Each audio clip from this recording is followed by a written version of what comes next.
Kemarin yang namanya cinta itu lebih sudah dalam daripada sekedar syahadat. Asyhadu an la ilaha illallah wa asyhadu anna muhammadar rasul. Ucapan enggak? Ucapan. Dalamnya itu apa sih? Ternyata dalamnya itu ada orang hanya mengaku aja. Ya kah? Tuhanku adalah Allah, Muhammad adalah pesuruh Allah, pengakuan. Kalau cinta Bang, lebih dalam lagi. Kalau sekedar mengakui, yalah. Cinta itu penuh perasaan. Nah, itu yang dikejar oleh Syekh. Jadi syahadatnya syahadat cinta. Isi dari syahadat itu adalah cinta Allah dan Rasulnya. Muqarrinat, dua-duanya tidak bisa dipisahkan. Bila cinta Allah pasti cinta Nabi Muhammad Rasulullah. Bila cinta Rasulullah pasti cinta, itu tidak bisa dipisahkan karena itu adalah pokok daripada syahadatain.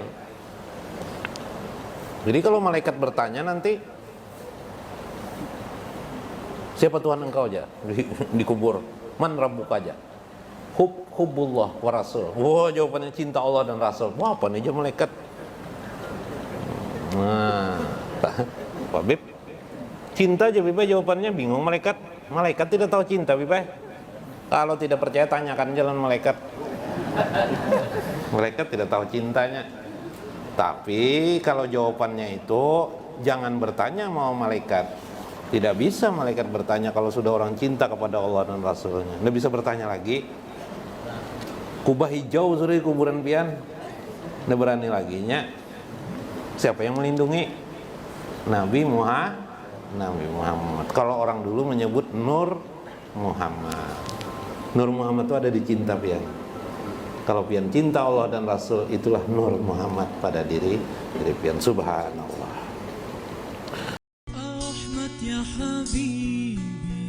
Jangan lupa tonton, subscribe, like, and share.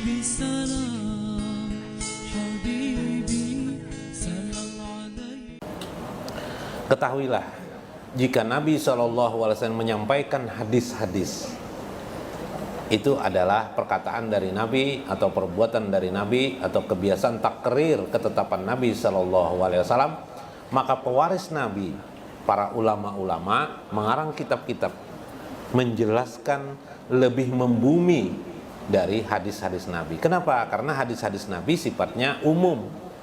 Maka merekalah yang memilih-milih hadis-hadis mana yang perlu disampaikan, yang mana yang nanti, yang mana dikemudikan. Dalam tujuan tarbiyah lil ummah, dalam tujuan pendidikan bagi umat.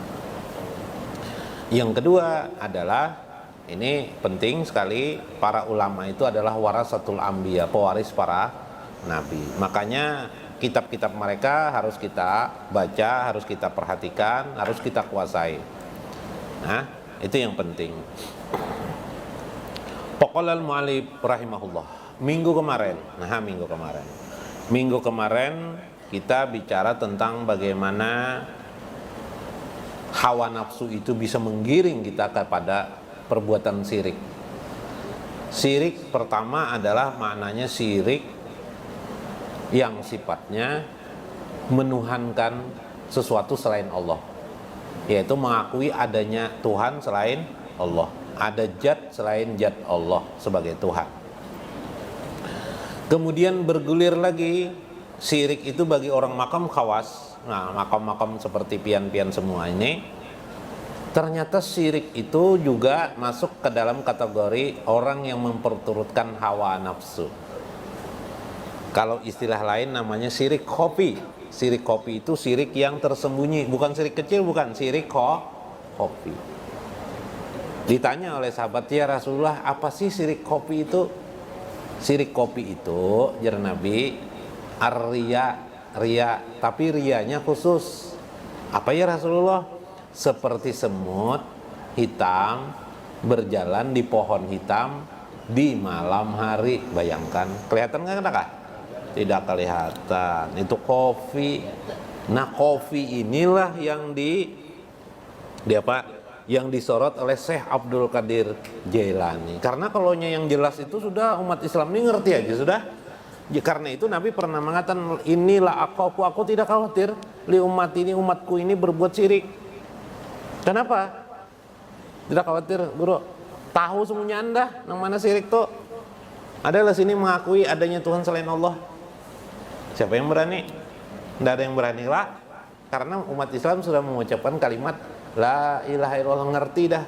Nah yang nang gelap ini nah yang perlu lagi, nang di dalam selimut ini nang bisa ada pampijit jala dalam selimut tuh ada, apalagi Beb.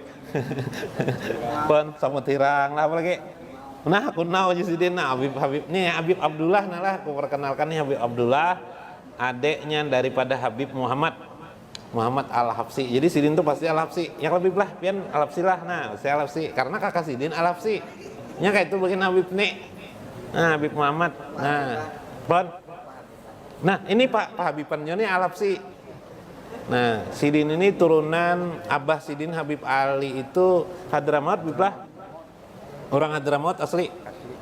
Jadi Sidin pindah ke sini, Habib Ali itu bahari di Sukompol. Anak Sidin di bawah Sidin ini biar lahir di Banjar. Di Banjar lah. Nah, ya kalau lahir di Yaman sana kada kawa bepender kita. Ya lah, kalau bicara lagi bahasa isyarat aja lagi nah, anggot-anggot ya lah.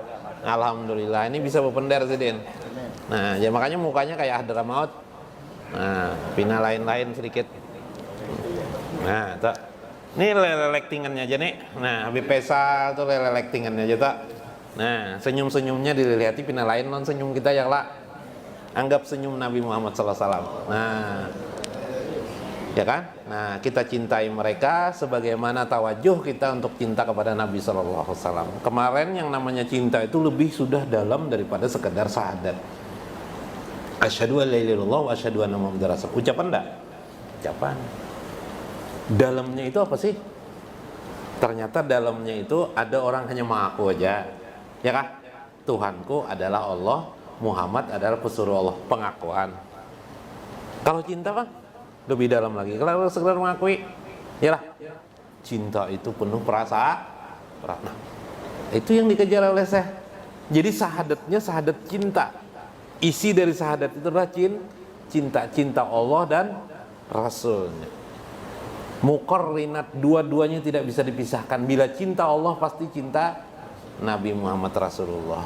Bila cinta Rasulullah pasti cinta, itu tidak bisa dipisahkan karena itu adalah pokok daripada sahadatain.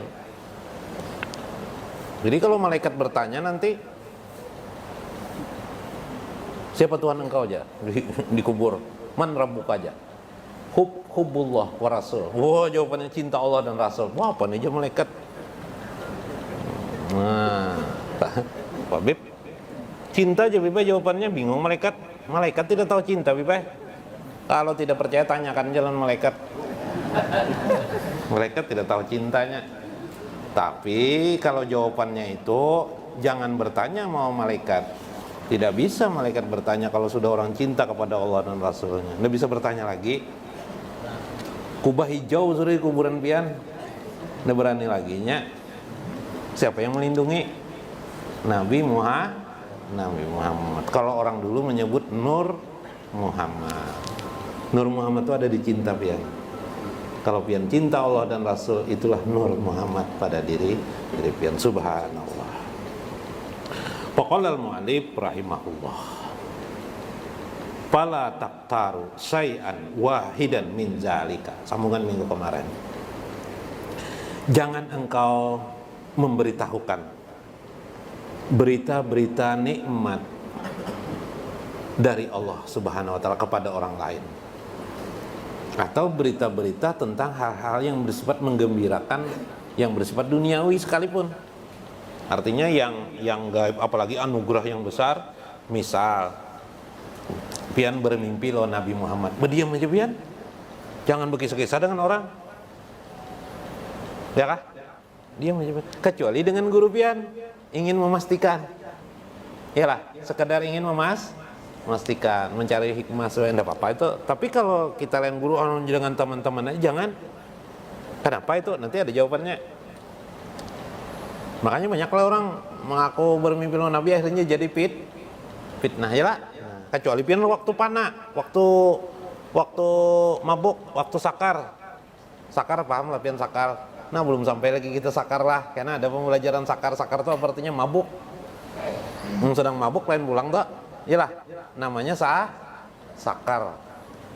Terus sakar tuh lain lagi sudah tuh. orang mabuk ya Pak Bib?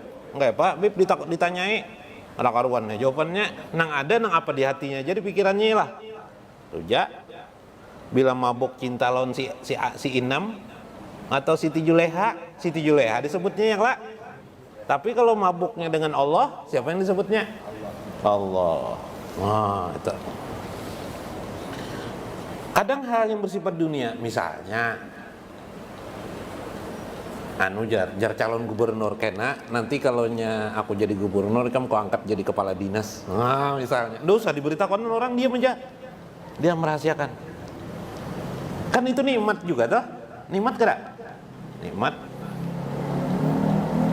Jangan kena gini. Orang nak angkat jadi gubernur, kamu apa kerjaan tukang becak? Karena kalau aku jadi gubernur, kamu kau angkat jadi kepala tukang beca aja. Nah, itu kan